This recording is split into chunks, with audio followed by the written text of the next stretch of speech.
Hi, everybody. This is Jim from the Pain PT. Good to see everybody here today. If you like the video, give it a thumbs up. If you want to subscribe to the channel, please do. It helps to spread the word here. I'm really happy to have Josh here today to share his success story. And I love these success stories. I was just telling him that. So, Josh, good to see you. Good to see you. Thanks for having me. Absolutely, absolutely. I know we worked for a while on and off over some time, and it's great to see when you've made progress to get to this point because it's just so satisfying. I'm sure it is for you, and it is always for me to see people improve. And so I'm going to turn over to you and just can share your story from the beginning to where you are now. Yeah, thanks. I'll try to be somewhat brief, but cover as much as I can. I am uh, in my mid 40s. I started getting low back pain, call it 5 or 6 years ago. And at first, it was sort of a minor thing. And then I had one episode, I think it was like in 2018, maybe, where I went into that really bad back spasms and kind of debilitating for a few days. And then went to physical therapy, kind of got over it after a few weeks. And then over the next couple of years, that would happen to me once in a while. And then I always kind of got over it with PT or things like that. And then if you fast forward to late 2021, I had a lot going on in my life. We were about to move, was trying to sell my old place, find a new place, get my kids into a new school in the middle of the year. And then lo and behold, I had back problems. And that was like the end of 2021. It was literally 2 or 3 weeks before we were scheduled to move. Um, and we moved, and unlike the previous episodes, it never really got better. It never got to kind of the point where it had in the past, where I was sort of able to do everything and not really feel it as much anymore. And so when we moved to Florida, and as it hadn't gone away, I decided I needed to go see, somebody like an orthopedic person, and I had an MRI of my low back, and it found some things like I had a couple of herniated discs. I had some canal stenosis, and so they put me on physical therapy and said, "Let's see how it goes." And never really got any better. I didn't have the same success, I guess, that I had had previously. Um, and then somebody said to me something like when I was talking about my back issues, this was probably like 2 or 3 months after they had started again acutely in late 21. So we're sort of in like maybe March of 22. Um, they talked about John Sarno, and they talked about his theory and stuff. And I read the book, and I was one of those people that got better in like halfway through the book. And so I had like a couple week period where literally like it didn't bother me at all anymore. And I was like preaching like, to anybody I saw that this is like, put Right. this, this is amazing. Those And I'll shifts just, are pretty amazing, and I do hear a lot of those like that. Reading the book can shift your back pain, but it is like a come to Jesus moment we call it for some people, where it's just radically shifts it. it gave me some evidence too that like, okay, there's got to be something here. Right. But it didn't really last. And I just kind of dealt with it. And it was like this lingering pain, but I could kind of do most of the things that I want. I had stopped playing golf, which is the big thing for me, but everything else I was kind of like still doing. I wasn't running like on the treadmill the way I had in the past, but for the most part, the only things I wasn't doing was running and golf, and I could kind of deal with that. Um, but then when you get to kind of like late 2022, and I think this was around the time I found you, I had this episode where I was out for my usual morning walk, and I had back spasms while I was out for a walk, and it was really bad pain. But I sort of like pushed through it. I said like, hey, this is not a big deal. There's nothing really bothering me. But then when I got home, I kind of treated it, and I was like, I rested, I iced, I took a lot of medicine and stuff. Um, and I had to do something I remember later in the day. And I just remember like kind of going out and being very like hunched over, kind of protective of my back and stuff when I got out of my car and was going anywhere. And what basically happened from then on is I sort of developed this, my body or brain developed this association that like walking was bad for me. And so every time I would get into like standing up and going to walk, I would like, I would hunch over and I would get into this like, really like involuntary kind of tightening mode. Um, and it just like, it just took it, and I couldn't like stop it. Right. And so that really caused like debilitating issues for me in life, because then when walking becomes a problem, it was one thing if it was like golf or running on a treadmill, but when it was walking, it was like, this is bad. And so, um, I remember I linked up with you. I did a lot. I mean, I kind of threw everything I could at it. I got, I mean, if there was an expert you could find on like this issue and mind body, because I firmly could see. I mean, I understood what was happening. It was like this learned thing, and it was really only associated with walking. So like Yeah, I you could had have, like a really interesting one because it's like a stiff, like you had like a stiff person syndrome, we call it, right? You were, it's like, because I don't think people realize you were like hunched forward, real stiff, right? In your back, you couldn't barely stand up straight. well, it's funny you say that because I actually, there's a thing that's called stiff person syndrome, which I don't have, but I was worried I did, which is like a really debilitating, physical like ailment. But that was, what it seemed like or something like that. But what was weird is that if I would go out for my walk, I would have this like hunching thing, but then I could like skip. I could skip and it would not bother me. And it would, and I could like skip freely, but I couldn't walk freely. And that was sort of, more evidence, I guess you could say. Um, but as that kind of continued, I think I found your work and I made a lot of improvement. And then I sort of fell off kind of connecting with you, and I had some other stuff going on um, in my life. There was, as I reflect on it, I had turmoil in that it was a difficult thing when I made my move. We had moved from New York to Florida, and I had a lot of responsibility back in New York from a work standpoint, and I had to go there a lot, which I knew was something I needed to do.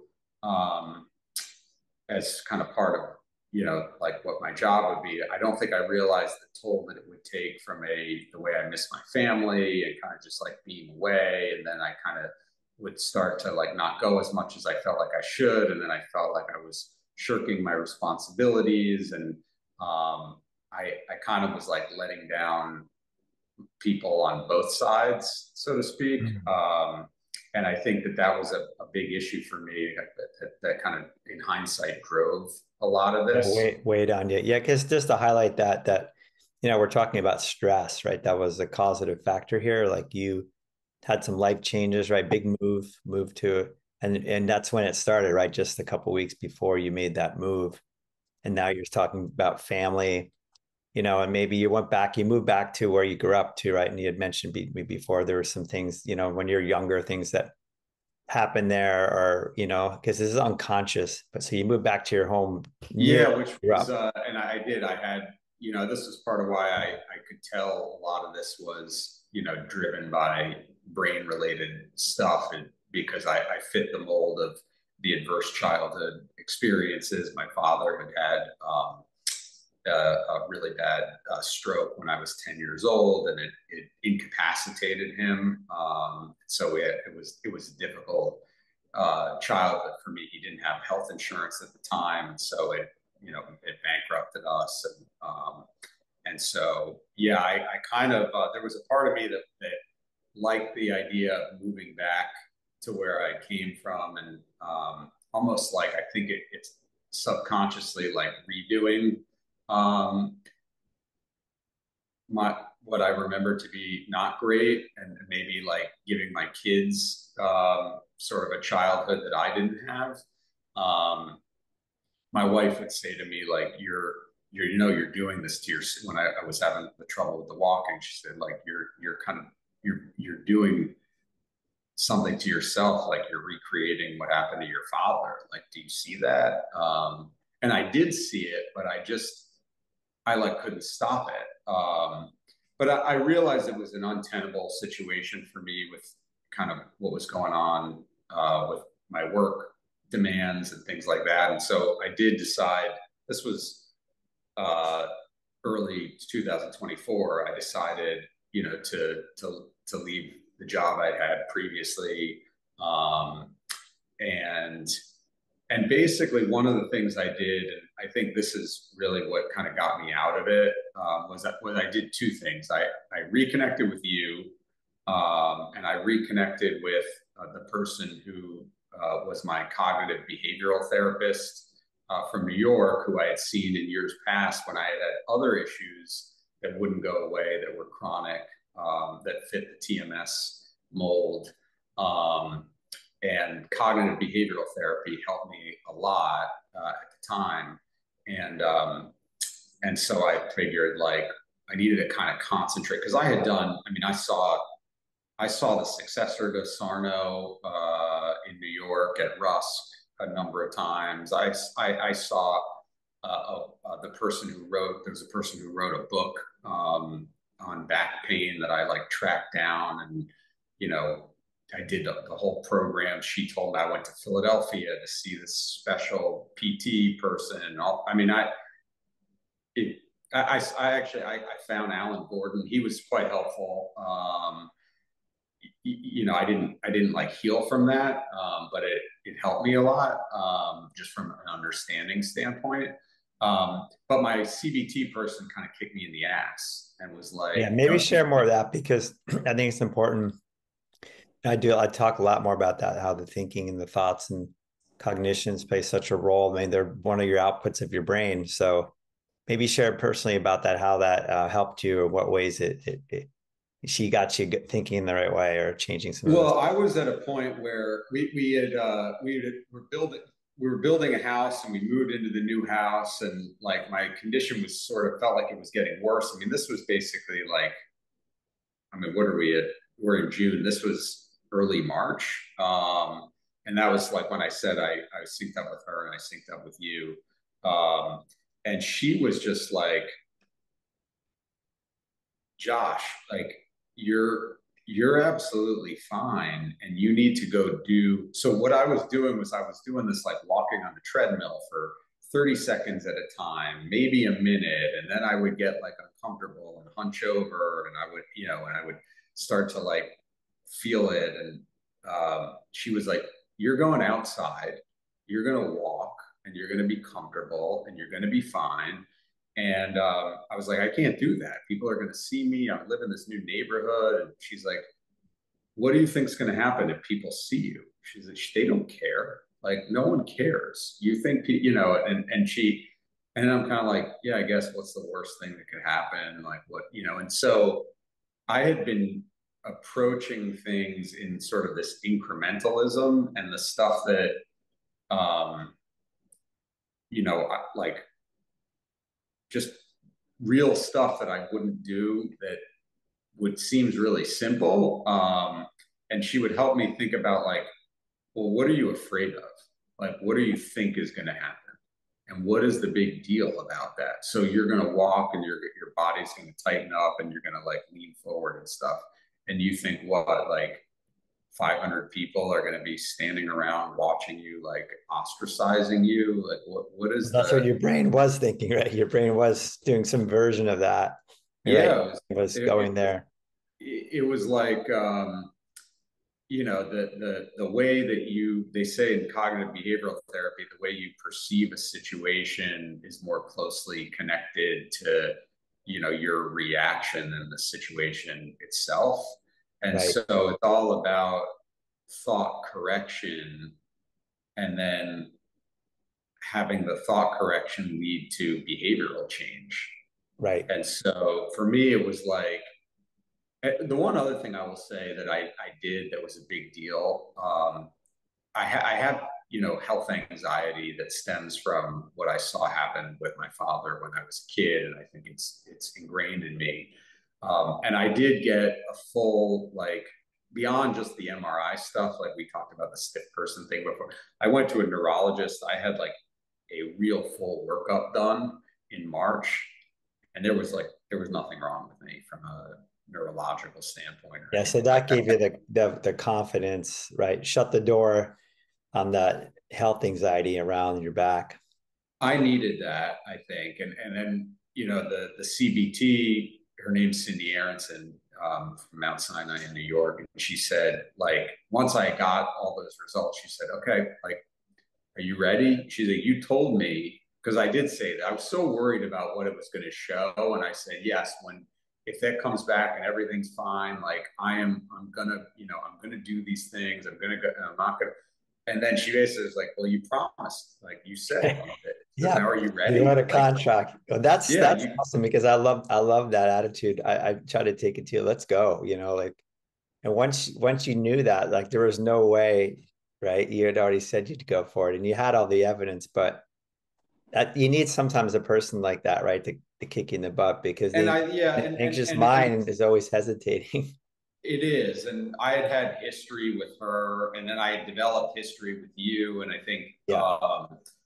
having both of you sort of showing me the evidence that existed, and and kind of kick, like I said before, sort of kicking me in the ass a little bit, saying like, no, dude, like, you're fine. Like, actually, walking's good for you.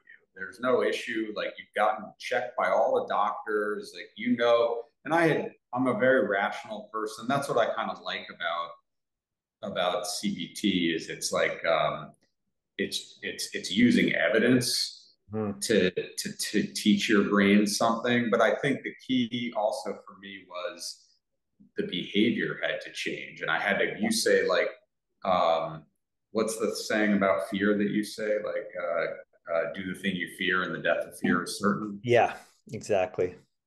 Yeah. So then I just said, like, I'm going, and then lo and behold, like, there was nobody really around.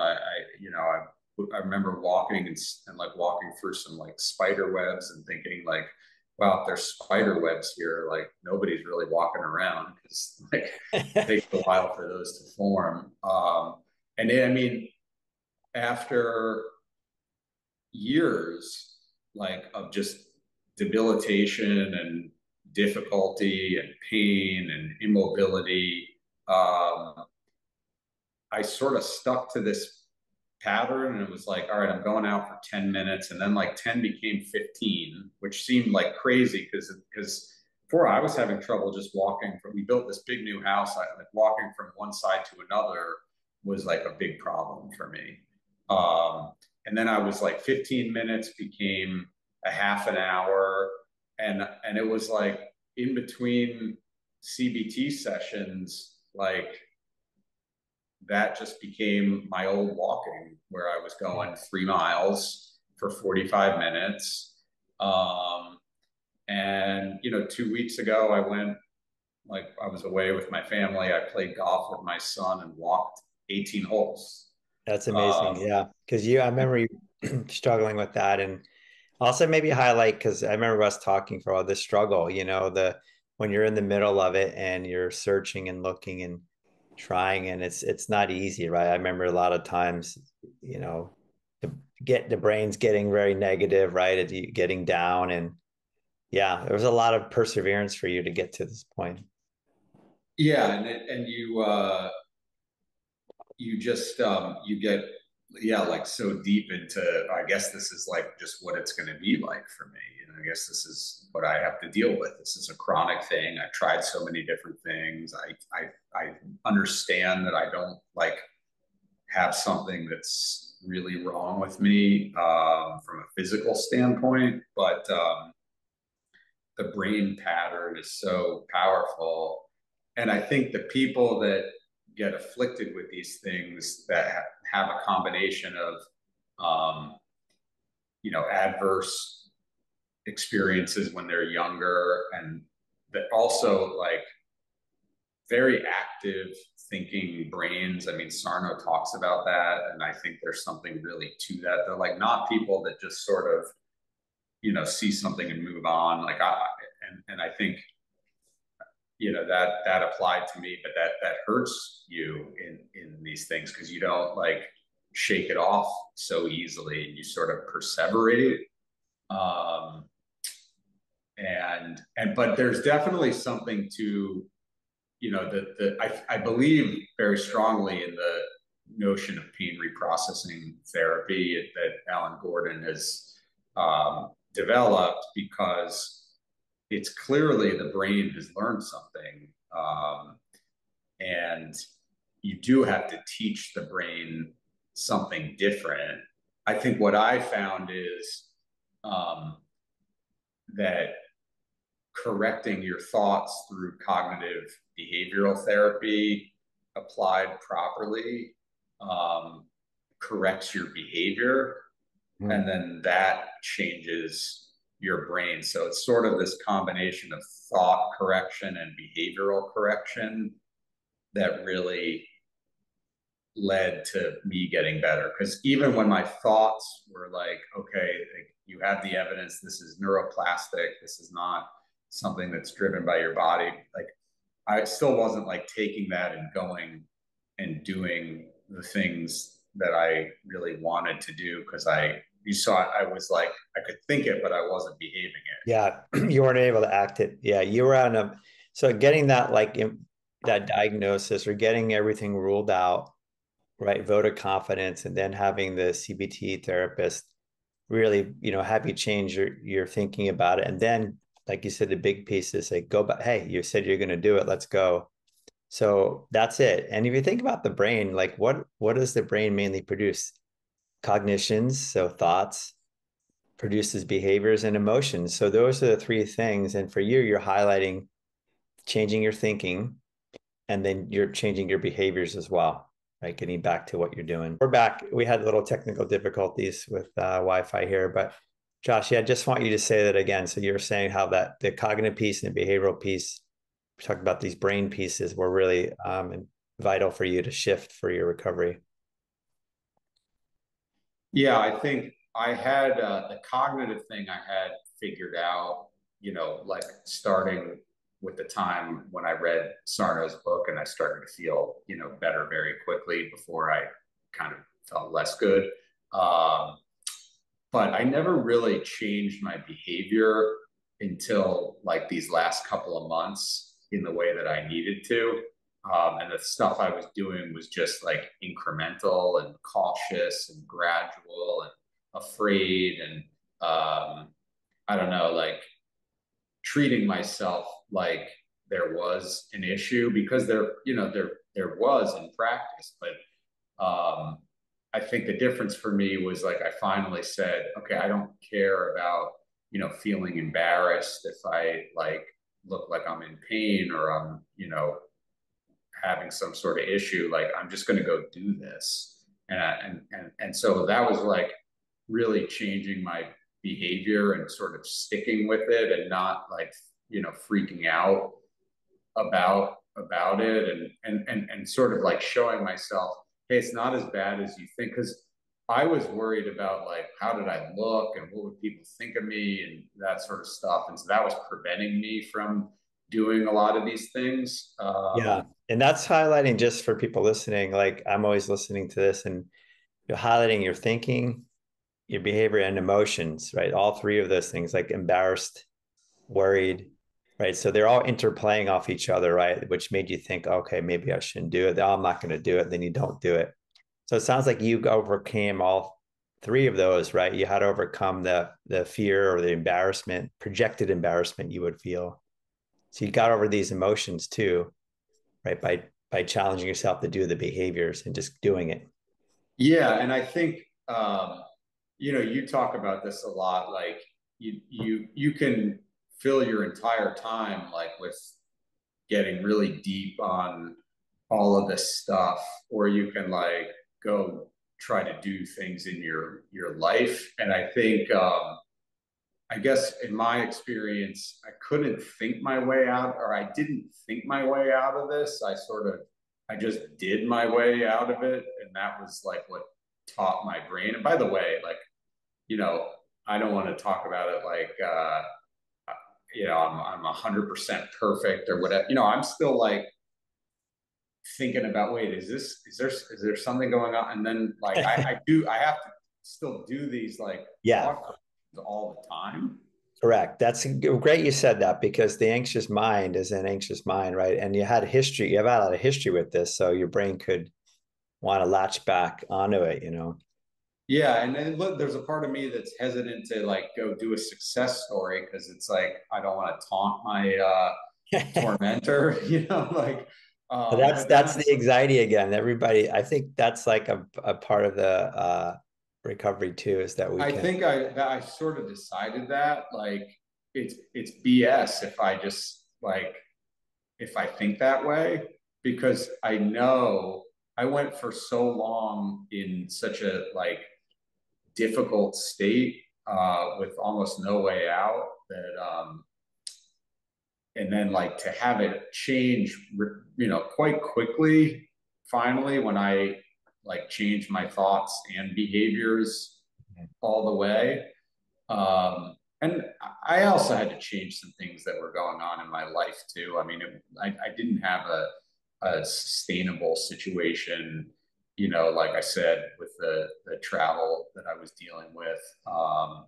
It just, I kind of, I had to make some changes, which I did. And I think that those set some of the stage for me to recover as well. And so, you know, it's like all those things. But I think I now at least have something more to lean back on when I have issues, which is like, no, like you're okay. Like you're not going to jinx yourself. Like you're okay. Look at what you can do, you know? Yeah, yeah, that's it. And so you have these tools to work with the cognitive distortions or those thoughts that come up. But like we have that saying, right? Actions speak louder than words. And that's kind of what you said. Yeah, how to do it, you know, with the cognitive piece as well changing, right? But if you just thought differently but didn't take action, right, this wasn't going to happen for you. Yeah, I think that's right. And even, like physical therapy and stuff like that, I can see what physical therapy is. It's really just the benefit of it is like there's a behavioral element of like showing your brain, I think, like doing certain things. But I never really found that it did much for me. Yeah, because it misses out. I mean, as a trained physiotherapist, it misses out on the mental piece, the cognitive piece, and the emotional piece is excluded pretty much. I mean, some belief work, but mainly just exposure training, behavioral work, and that does work for some people. But when, like for you with an anxiety, high level of anxiety, it's not going to be enough just to go to physical therapy for a lot of people. Right. And what's crazy is that when you think about the chronic pain epidemic and even beyond pain, just like chronic issues and how much of it is not physically driven, but how difficult it is to access, care that's not physically driven care. It's like an ass backwards Yeah, situation in the country because you can find a physical therapist on every corner. yeah, Um, right. And you or a don't, psychologist who doesn't understand the physical side. So you got the bifurcation, and that's the problem is that it's not intermixed for a lot of people. But yeah, you really said, I mean, a couple of things that stand out and knowing you and working with you for a while that, yeah, you really shifted your thinking, you got real evidence from the doctor, like you said, that really put to bed that there was anything really wrong with you. You changed the job situation. You started going out. The other therapist helped you too to say, look, you said you're going to go. So you started doing it and you dealt with any thoughts that came and emotions that might have come and you just started moving forward. So I think the combination of everything, right, clicked for you towards the end here. Yeah, I think that's right. And I think, when you have anxiety in general, I think the thing I'll fight now is like, where will it place itself? And I think it becomes like if I would be worried about other things health wise for me in the past, that sort of ceased when I had my back issues to worry about. And now, like, if I have no back issues to worry about, what other like issues am Yeah, I gonna? And that's good to have that awareness because that's so true. And I'm so glad you said that for the listeners because that's how anxiety works. It's looking for a home, and it's you get over the back thing now, and then you're like, okay, what's it going to be looking for? And I see this all the time. I had one guy who got over his back, like yourself, and he told me, he said, "Hey, my mind's starting to is starting to worry about my stomach."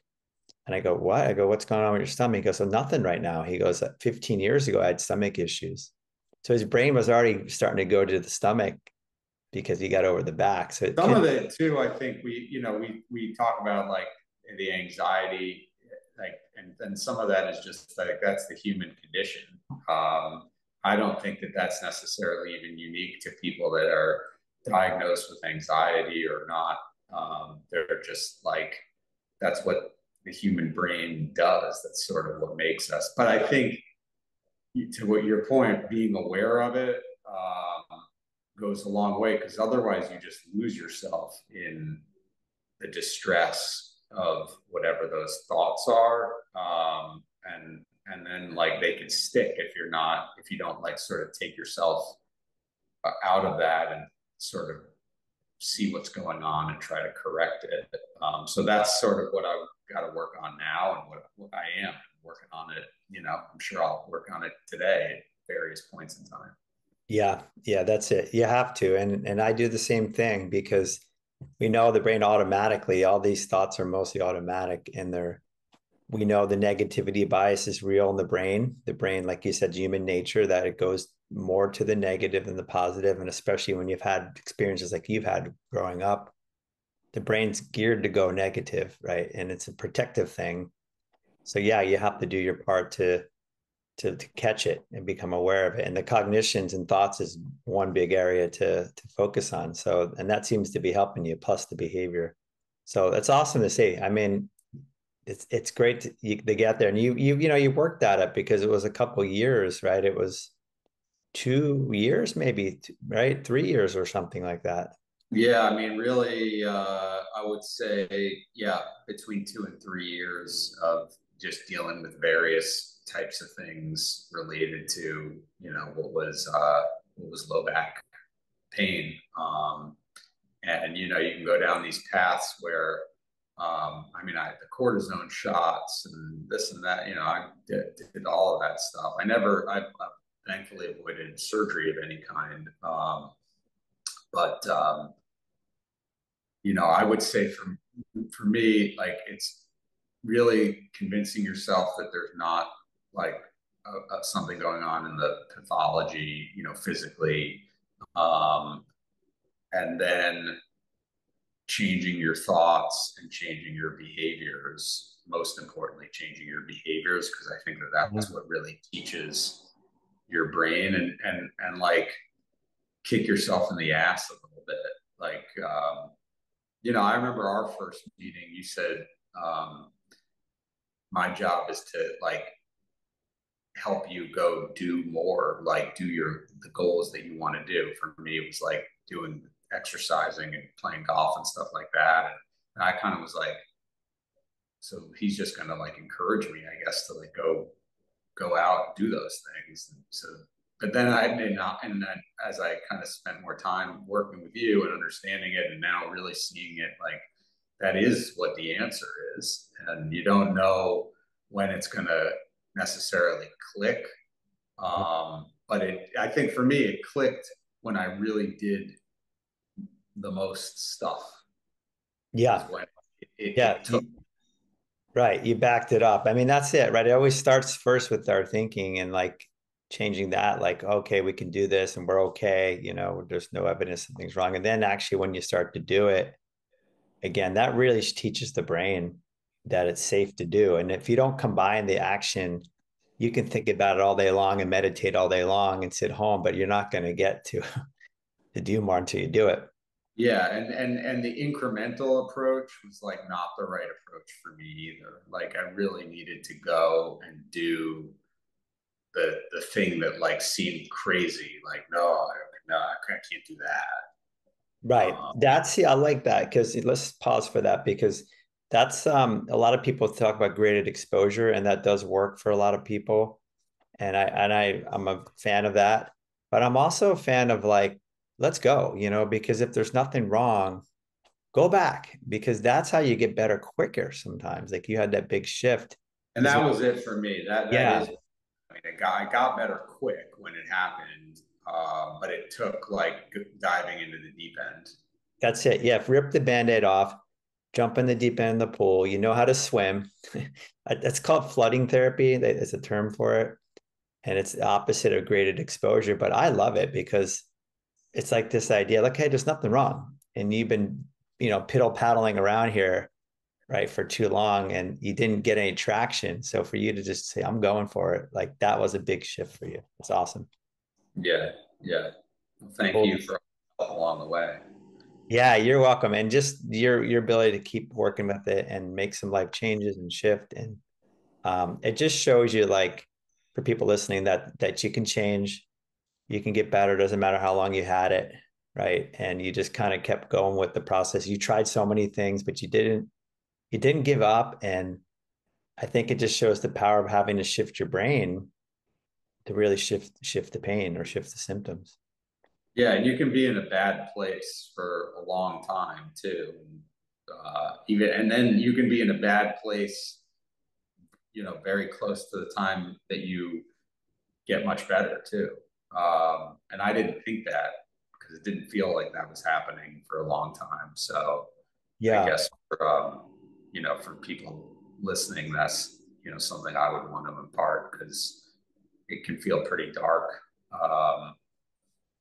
but then it can get better quickly.